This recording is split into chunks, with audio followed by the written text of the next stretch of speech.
Second ஃபேவரட்னா Rajasthan Royals.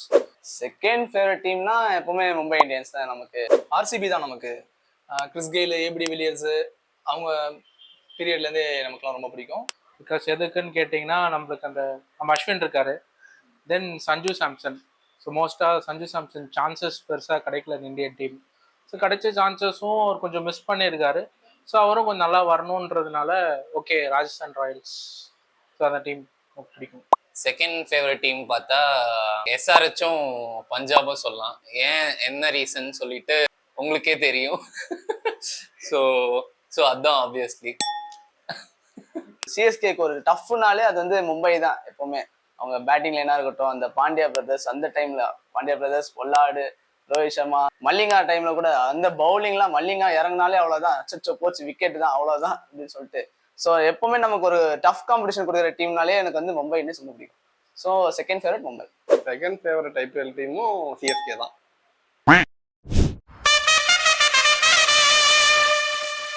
Favourite IPL season வந்து 2018 தான் நமக்கு. லைக் அந்த 2 years சிஎஸ்கே இல்லாத சீசனும் அந்த 2 yearsக்கு அப்புறம் வந்துட்டு 2018 the way they have just formed their team. எல்லாரும் டேடிஸ் ஆர்மின்னு சொல்லி கிண்டல் பண்றதுமா இருக்கட்டும். ஸோ அந்த ஒரு டீமை வச்சுட்டு அந்த ஒரு கல்ச்சர் வச்சுட்டு லைக் டுவர்ட்ஸ் த எண்ட் ஒரு ட்ராஃபி வின் பண்ணி அந்த ஒரு கம்பேக் வந்துட்டு எந்த ஒரு ஸ்போர்ட்லையும் எப்பயும் நான் லைக் விட்னஸ் பண்ணதே இல்லை. Luckily I have just witness. Favourite IPL season பார்த்தீங்கன்னா ஆக்சுவலாக 2010. ஸோ ஏன் ரீசன் கேட்டிங்கன்னா அந்த சீசன் தான் ஃபர்ஸ்ட் டைம் சிஎஸ்கே ஜெயிச்சாங்க. ப்ளஸ் அது last match versus Kings 11 Punjab அந்த நேரத்தில். ஸோ அப்போது வந்துட்டு அந்த மேட்ச் ஜெயிச்சா தான் சிஎஸ்கே உள்ளே வர முடியும். ஸோ லாஸ்ட்டாக தோனி ஃபினிஷ் பண்ணுறது 2 6s அந்த தரம்சாலாவில். ஸோ அதனாலேயே அந்த சீசன் ஃபேவரட். ஃபேவரட் ஐபிஎல் சீசன்னா ரீசன் தான் 2023 தான். பிகாஸ் இந்த அன்எக்ஸ்பெக்டட் விக்டரி, ரொம்ப ப்ரெஷராக அப்படி அதை பேட்ஸ்மேனுக்கோ இல்லை அந்த டீமுக்கு ஆப்போசிட் டீமுக்கு ப்ரெஷர் இருக்கோ இல்லையோ அதை பார்த்து ஆடியன்ஸ்க்கு கண்டிப்பாக ப்ரெஷர் இருக்கும். ஏன்னா 2 நாள் மேட்ச் போச்சு, ரெயின்னு சொல்லி டிலே பண்ணுறானுங்க. நான் கூட ஃபைனல்ஸு ஐயோ ஜெயிப்பாங்களா மாட்டாங்கன்னு சொல்லிட்டு போய் தூங்க போயிட்டேன். பட் ஆனால் திடீர்னு வந்து எங்கள் தாத்தா எழுப்புறாரு, டே ஜெயிச்சிட்டாங்கடா வாடான்ட்டு. அதான் ரிப்ளே தான் நான் பார்த்தா அதுலேயே எனக்கு கூஸ் பம்ப்ஸ் தான்.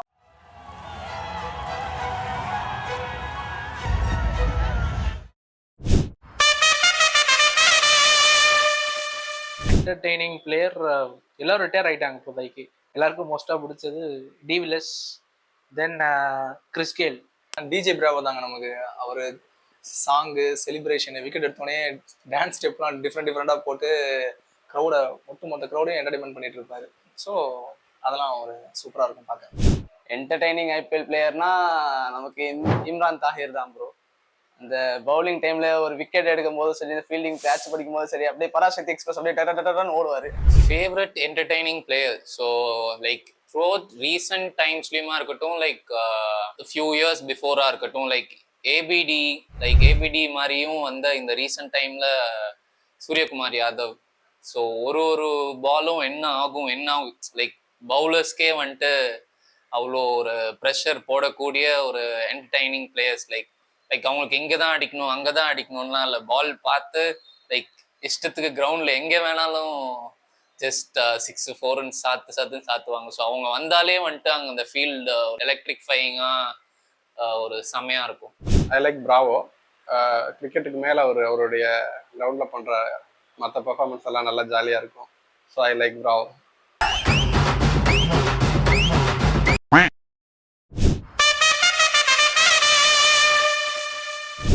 போரிங் டீமா அது என்னன்னு எனக்கு சொல்ல தெரியலங்க. ஆனால் வந்து டெல்லி சொல்லுவேன். அது ஏன்னு தெரியல, அது எனக்கு அப்படி தோணுது, அவ்வளோதான். போரிங் ஐபிஎல் டீம்னா எனக்கு வந்து கொல்கத்தா தான் சொல்லுவேன்.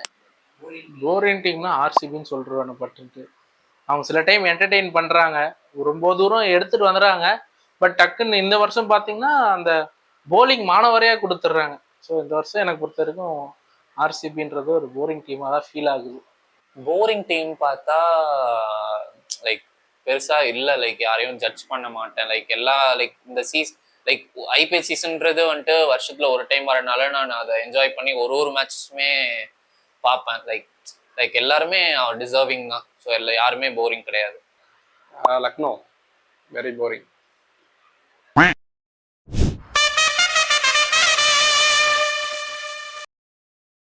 2012 தான்.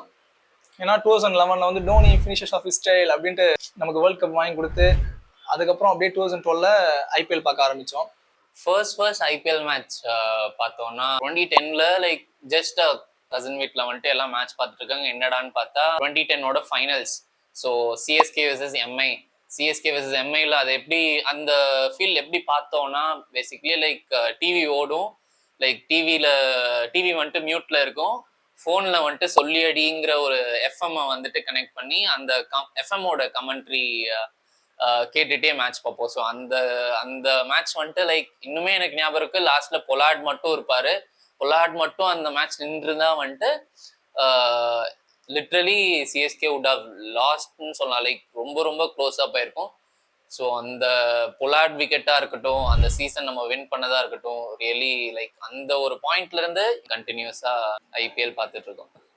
8th ஸ்டாண்டர்ட் 2008 ஸ்டார்டிங் ஃபர்ஸ்ட் சீசன்லேருந்தே பார்த்துட்டு இருக்கேன். ஏன்னா most of 8th standard then summer leave வர டைம் 8th to 12th அது மாதிரி சம்மர் லீவ் அது மாதிரி வரப்போ ஐபிஎல் கண்டிப்பாக அந்த சம்மர் லீவ் ஒரு என்டர்டெயின்மெண்ட்டாக இருக்கும். ஸோ அப்போலேருந்தே பார்த்துட்டு இருக்கேன். ஃபர்ஸ்ட் நான் ஐபிஎல் பார்த்ததுன்னா வந்து 2010 தான். அப்போது கரெக்டாக வந்து மதுரையில் இருந்தேன், ஆனுவல் லீவில் இருந்தேன். ஸோ எங்கள் தாத்தா பார்க்க ஆரம்பிச்சாரு. அப்போதான் நான் அவர் கூட சேர்ந்து அவர் ஸ்கோர் கேட்கும் போது என்ன ஓவர் போகுது, எவ்வளோ விக்கெட் போச்சு அப்படி கேட்கும்போது அவர் கூட உட்காந்து பார்த்த சீசன் தான் அந்த 2010. அண்ட் அதுவும் மறக்க முடியாத எக்ஸ்பீரியன்ஸ் தான். ஸோ அதான் என்னோட ஃபர்ஸ்ட் எக்ஸ்பீரியன்ஸ் ஐபிஎல். 2013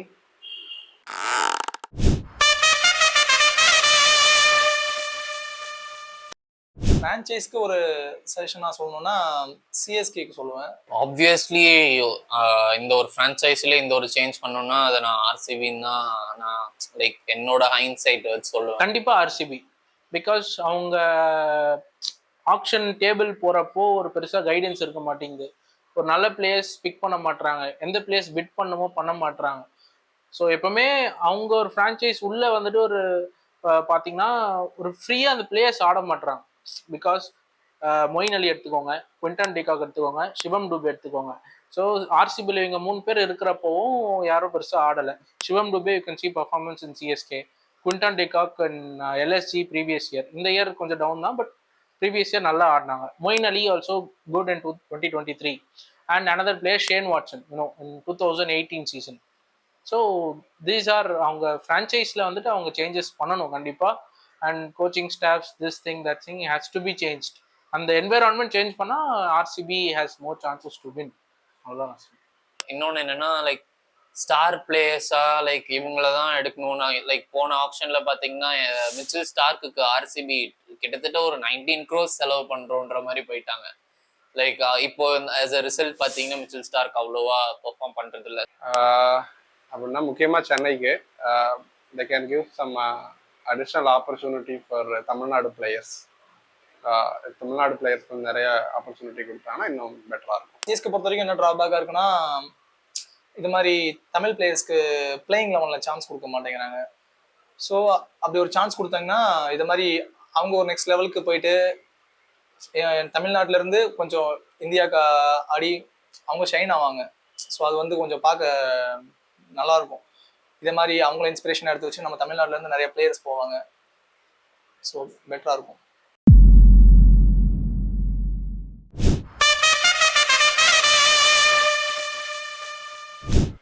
கவுண்டர்லையா இல்லை பேக்லையா? டிக்கெட் ப்ரைஸ் இன் சென்னை வந்து ஓவர் ப்ரைஸ் தான் ப்ரோ. எனக்கு தெரிஞ்சு ரொம்ப அமௌண்ட் அதிகமாக இருக்குது. அமௌண்ட் ரெடி பண்ணாலுமே அது டிக்கெட் கிடைக்கிற சான்சஸ் ரொம்ப கம்மியாக இருக்குது. பட் எங்களுக்கு வந்து அந்த ஆன்லைன் அந்த சைட்டுக்குள்ளே போகும்போதே ஒன்று டைம் அவுட்னு சொல்லிட்டு வெளியே வந்தது, இல்லைன்னா நெட்வொர்க் எரர்னு சொல்லிட்டு வெளியே வந்தது. ஸோ டிக்கெட்டு ப்ராசஸ் பண்ணுறது இங்கே ரொம்ப கஷ்டமாக இருக்குது. சென்னையில் டிக்கெட் ப்ரைஸ்ன்னு பார்த்தீங்கன்னா எல்லாம் அந்த ஒரு மனுஷனுக்காக தாங்க. வேற யாரு? தலை தான். லாஸ்ட் சீசனு கண்டிப்பாக நமக்கு தெரியும், எங்கே தொடங்கும் எங்கே முடியும் அப்படின்ற மாதிரி போயிட்டு இருக்கு. எங்க 2000 ரூபாய் டிக்கெட்டு ஆரம்பிச்சு 2000 ரூபாய் டிக்கெட் 5000 ரூபாய்க்கு விற்கிறாங்க, 5000 ரூபாய் டிக்கெட் 10,000 ரூபாய்க்கு விற்கிறாங்க, 10-20ன்னு போய்கிட்டு இருக்கு. பாக்ஸ் எல்லாம் 20,000 வரைக்கும் போகுது. சம்பளமே 12,000 ரூபா தான். இதுக்கப்புறம் எங்க மேட்ச் 10,000 ரூபாய்க்கு போகுது. கடைசி வரைக்கும் ஜியோ சினிமா, ஸ்டார் ஸ்போர்ட்ஸ்னு பார்த்துட்டு இருக்கோம். அண்ட் ஓவர் ப்ரைஸ்டு தான். லைக் இப்போ நம்மளால கவுண்டர் சேல்ஸ்லாம் எடுக்க முடியாது, ஆன்லைன் எடுக்கிறதும் ரொம்ப கஷ்டம். ஸோ அதனால் ஒரு 1700 டிக்கெட்னா வெளியே வாங்கினா 4000 ரூபா ஆயிடுது. So it's completely over price. So நான் ஆன்லைனில் கிடைச்சா நம்ம போய் பார்க்கலாம், 1700 4000 அந்த ரேஞ்சில் நம்ம பார்க்கலாம், அவ்வளோதான். But according to me it's over prized. Dhoni இருக்கிற வரைக்கும் லைக் ஆல் ஓவர் இந்தியா இந்த ஒரு ப்ரெஷர் இருந்துகிட்டே தான் இருக்கும். சிஎஸ்கே மேட்ச் டிக்கெட்ஸ்க்கு வந்துட்டு ஒரு ஹைப்புமா இருக்கட்டும் சரி, லைக் எல்லா ஊர்லேருந்தும் வந்து இங்கே பார்க்குறதா இருக்கட்டும் சரி, தோனி இருக்கிற வரைக்கும் இருந்துட்டு தான் இருக்கும், அதுக்கப்புறமுமே இருக்கும். பட் இந்த அளவுக்கு யாருமே வந்துட்டு இது ஒரு பிஸ்னஸாவோ லைக் பிளாக் மார்க்கெட் பிஸ்னஸாவோ வந்துட்டு பார்க்க மாட்டாங்கன்னு நினைக்கிறேன்.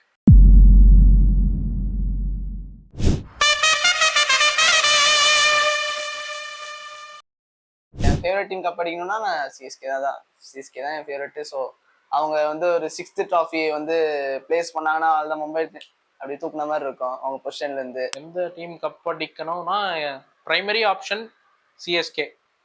எனக்கு வந்து ஆர்சிபி ஒரு தடவையாச்சும் வின் பண்ணட்டுமே, நல்லா இருக்கும்ல. அப்படியே விராட்லாம் அந்த ட்ராஃபியை தூக்கி ஈசாலா கப் நம்தே அப்படின்னு சொன்னால் எப்படி இருக்கும். சிஎஸ்கே ஃபேன் தான், பட் ஆனால் ஜெயிச்சா நல்லா இருக்கும்.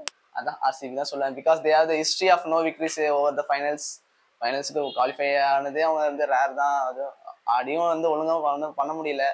இந்த வட்டம் அவங்க அடிச்சான்னா வந்து அவங்களுக்கு அது ஒரு மோட்டிவேஷனாக இருக்கும், இதுக்கு மேலே நம்மளாலே அடிக்க முடியும்டான்னு காட்டுற மாதிரி இருக்கும். ஸோ எனக்கு சிஎஸ்கே கப் அடிக்கணும், பட் ஆர்சிபி கப் அடித்தாலும் எனக்கு ஓகே தான்.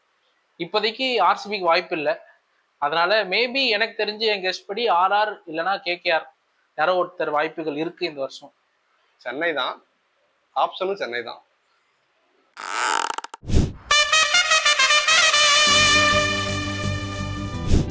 Okay, so about Dhoni, it's தலை தோனி. தோனியை பற்றி சொன்னால் சொல்லிட்டே போகலாங்க. தலை நம்ம கிரிக்கெட்னாலே அவர் தான் எனக்கு ஃபர்ஸ்ட் ஃபேவரட்னா அவர் தான். ஃபர்ஸ்ட் தோனி, நெக்ஸ்ட் தான் சச்சின் எல்லாருமே. வினோஸ் அவர் அச்சீவ்மெண்ட்ஸ்லாம் நம்மளுக்கு தெரியும். So most probably from 2007 T20 World Cup to 2011 Indian 50 Overs World Cup, 2013 Champions Trophy, and then 2010, 2011 CSK, 2012 CL Champions League, 18, 23. Our achievements has been awesome, as well as in contribution towards the Indian team as well as CSK. So most are probably he has built players who can take over from wherever he has left to the team. So amazing leader, everything amazing. So he is Dhoni. Thala. என்ன 2008 இருந்து இப்போ வரைக்கும் சிஎஸ்கேவை பிடிச்சி காப்பாற்றிட்டு இருக்கிற one man ஆர்மினே சொல்லலாம். அது batting இன்வால்மெண்ட்னு சொல்கிறதா, இல்லை விக்கெட் கீப்பிங்லேருந்து சொல்கிறதா, இல்லை அவரோட கேப்டன்ஷிப் சொல்கிறதா, இதை மாதிரி மற்றவங்களுக்கு என்னென்ன சான்ஸ் எப்படி கொடுக்கணும், அந்த ஷார்ப்னஸ் மைண்டை சொல்லவா, நிறையா இருக்குது இது மாதிரி. இன்ஃப்ளூயன்ஸ் லைக் எங்களுக்குள்ளேயே வந்துட்டு இந்த ஒரு ஜேர்னியில் like I am lucky to be part of this particular era of MSD. Like witnessing like நம்ம அப்பா அம்மா அவங்களெல்லாம் கேட்டால் வந்துட்டு சச்சின் சொல்லுவாங்க. லைக் நான் என்னோட ஃபியூச்சர்ஸ் இவங்கெல்லாம் கேட்டால் வந்துட்டு நான் லைக் தோனின்னு ஒருத்தவங்க இருக்காங்க அப்படின்ற சொல்கிற அளவுக்கு அவர் ஒரு இன்வால்மெண்ட் நம்ம லைஃப்லேயும் வந்துட்டு நம்மளோட லைக் அவர் வந்துட்டு கிரிக்கெட்டில் என்னென்னலாம் பண்ணுறாரோ அது வந்துட்டு நம்ம லைஃப்க்கும் ரிலேட் ஆகுற மாதிரி இருக்குன்றது தான் அங்கே ஒரு ப்ளஸ் பாயிண்ட்டே. அதனால தான் லைக் ஓவரால் இந்தியன் பீப்புளாலேயும், இந்தியன் பீப்புள் மட்டும் இல்லாமல் ஓவரால் ஒரு ஜென்ரல் பீப்புளாலேயும் அவர் கூட நல்லா இன்வால்வ் ஆகி அவர் நம்மள ஒருத்தர் தான் அவர் அப்படின்ற மாதிரி யோசிக்க வைக்கக்கூடிய ஒரு கேரக்டர். ஸோ லைக் முன்ன சொன்ன மாதிரி தான் I wanted this to be a like farewell season for him, and I wanted this to be ending on a high note for him. So every Indian hoping for that, but yeah, let's see. Dhoni எப்படி சச்சினை தூக்கி ஒரு celebration பண்ணாரோ அதே மாதிரி மற்ற players தோனியை தூக்கி ஒரு டிராஃபி கையில் கொடுத்து ஒரு சென்ட் ஆஃப் பற்றியாக இருக்கணும்ட்டு ஆசைப்பட்றேன். நடக்கணும்னு நம்புகிறேன். பார்ப்போம்.